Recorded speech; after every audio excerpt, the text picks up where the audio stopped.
तो फेरोसिन ज़्यादा कुछ होता नहीं है। ये बेसिकली एक ऐसा कंपाउंड रहता है जिसमें बीच में एक मेटल प्रेजेंट रहता है और उसके ऊपर और नीचे प्लेनर और पैरेलल रिंग प्रेजेंट रहती हैं। फॉर एग्जांपल अगर हम फेरोसिन का यहाँ एग्जांपल लेते हैं तो बीच में हमारे आयरन एटम प्रेजेंट रहता है और उसके ऊपर और नीचे हमें मिलती हैं 2 CP रिंग्स, जिसको हम कहते हैं साइक्लोपेंटा डाइइनाइल रिंग्स। ओके, तो गाइस एक्सरे डिफ्रैक्शन डाटा जो है हमारा कहता है कि क्रिस्टलाइन फेरोसिन हमेशा हमें स्टैगर्ड कॉन्फ़िगरेशन में मिलेगी, और इलेक्ट्रॉन डिफ्रैक्शन जो डाटा है वो कहता है हमें कि जो गैसियस फेस में हमें जो कॉन्फ़िगरेशन मिलेगा वो होगा एक्लिप्स कॉन्फ़िगरेशन।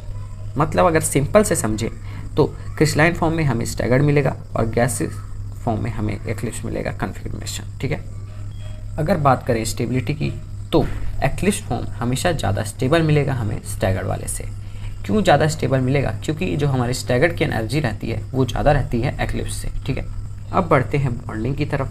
तो बॉन्डिंग में ज़्यादा कुछ है नहीं, C5H5 ये पूरा स्ट्रक्चर है जिसमें एक कार्बन जो हमारा एटम है वो 3 सिग्मा बॉन्ड बनाता है।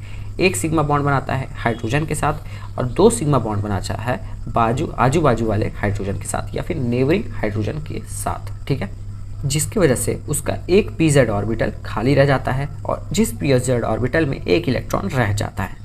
तो अगर मेरे पास एक कार्बन का एक pz ऑर्बिटल में एक इलेक्ट्रॉन खाली है, तो अगर एक रिंग की बात करूँ तो मेरे पास 5 कार्बन है, मतलब 5 pz ऑर्बिटल खाली रहे और 5 इलेक्ट्रॉन मेरे पास एक्स्ट्रा हैं। ठीक है, और अगर वही 5 pz ऑर्बिटल आपस में कंबाइन हो गए तो वो बना लेते हैं 5 पाई मॉलिक्यूलर ऑर्बिटल। ये 5 pz ऑर्बिटल इस रिंग के कंबाइन होके 5 p पाई मॉलिक्यूलर ऑर्बिटल बना लेते हैं। ठीक है, जिसमें प्रेजेंट रहते हैं एक एक इलेक्ट्रॉन, जैसा कि मैंने बताया कि एक pz ऑर्बिटल में एक इलेक्ट्रॉन प्रेजेंट है, तो मतलब ये आपस में भरेंगे। ठीक है, 3 4 और ये 5। तो सबसे लोवेस्ट एनर्जी वाला जो मॉलिक्यूलर ऑर्बिटल रहता है उसको हम कहते हैं A1। उसके ऊपर वाले जो हमारा डबली डिजेनरेट ऑर्बिटल का सेट रहता है जिसमें 2 ऑर्बिटल प्रेजेंट रहते हैं उसको हम कहेंगे E1, और जो सबसे हाईएस्ट एनर्जी वाला रहता है उसको हम कहते हैं E2, जिसमें भी 2 ऑर्बिटल प्रेजेंट है। ठीक है, तो इसी तरह अगर एक रिंग के में 5 p ऑर्बिटल हैं और उन्होंने 5 पाई मॉलिक्यूलर ऑर्बिटल बनाए, तो दूसरी रिंग भी हमारी 5 पाई मॉलिक्यूलर ऑर्बिटल बनाएगी। क्योंकि देखो फेरोसिन में 2 रिंग्स हैं, तो मतलब दोनों के 5 पाई ऑर्बिटल मिलके आपस में 10 मॉलिक्यूलर ऑर्बिटल बनाएंगे।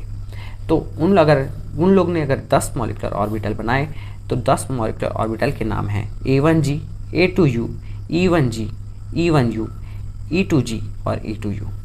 अगर देखा जाए तो A1 का सिर्फ एक ही ऑर्बिटल रहता है, E के हमारे पास 2 ऑर्बिटल रहते हैं और E2 के भी 2 ऑर्बिटल रहते हैं। तो अगर A की बात करें तो A में 1 मतलब कि 2 हो गए, 3 4 5 6 7 8 9 10, तो मतलब मेरे पास हो गए 10 पाई मॉलिक्यूलर ऑर्बिटल्स। ठीक है, और ये G और U का मतलब क्या है कि ऐसा जो लीगेंड ऑर्बिटल है, लीगेंड ग्रुप ऑर्बिटल जिसमें सेंटर ऑफ सिमेट्री प्रेजेंट है।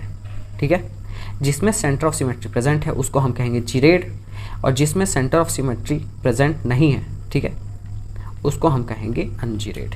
इसीलिए यहाँ पे G लिखा है, मतलब कि A1 ऑर्बिटल में हमारा सेंटर ऑफ सिमेट्री प्रेजेंट है, A2 में प्रेजेंट नहीं है, E1 में प्रेजेंट है, और ये वाले E1U में प्रेजेंट नहीं है, एक E2 में प्रेजेंट है और दूसरे E2 में प्रेजेंट नहीं है। ठीक है, तो यही है। अब अगर हम A1 का डायग्राम देखें तो हमारे पास एक इन्फॉर्मेशन ये है कि हमारा जो A1 ऑर्बिटल रहता है वो लोवेस्ट एनर्जी का रहता है, जैसे कि आप लोगों को दिख रहा है ये लोवेस्ट एनर्जी, ये उसके बाद थोड़ी सी हायर एनर्जी और उसके बाद सबसे हायर एनर्जी।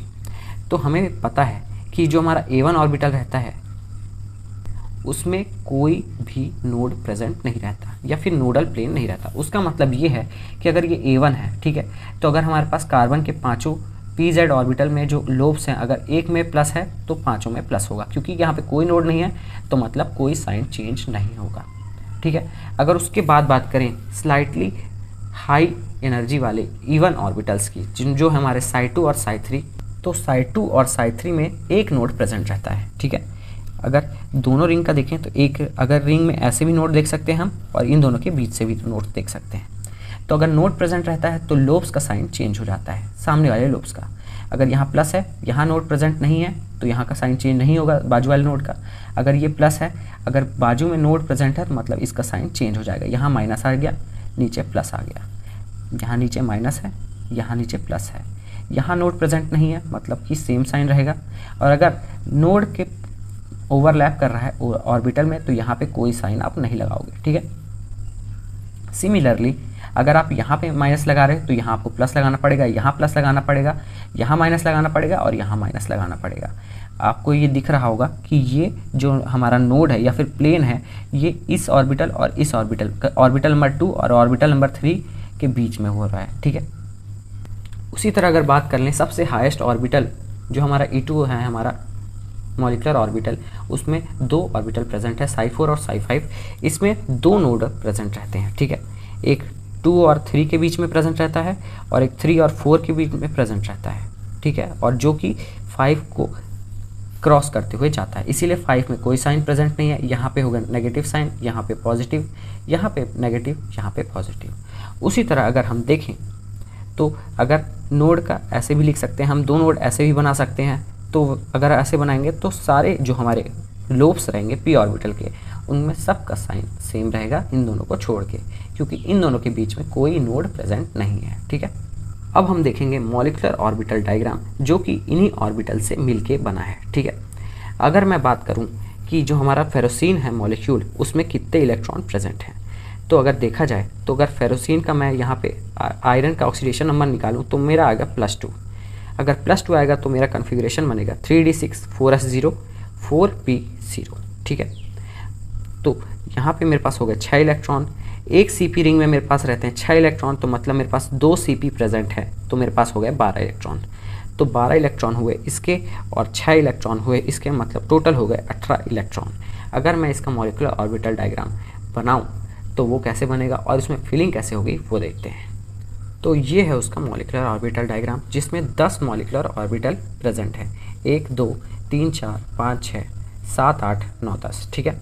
और ये है पूरे फेरोसीन का मॉलिक्यूलर ऑर्बिटल डायग्राम जिसमें 18 इलेक्ट्रॉन हमें भरने हैं। तो 1 2 3 4 5 6 7 8 9 10 11 12 13 14 15 16 17 18, यहाँ पे भरे हैं मेटल के इलेक्ट्रॉन्स, ठीक है। और यहाँ पे पूरा है हमारे भरे हैं फेरोसीन के इलेक्ट्रॉन्स, ठीक है।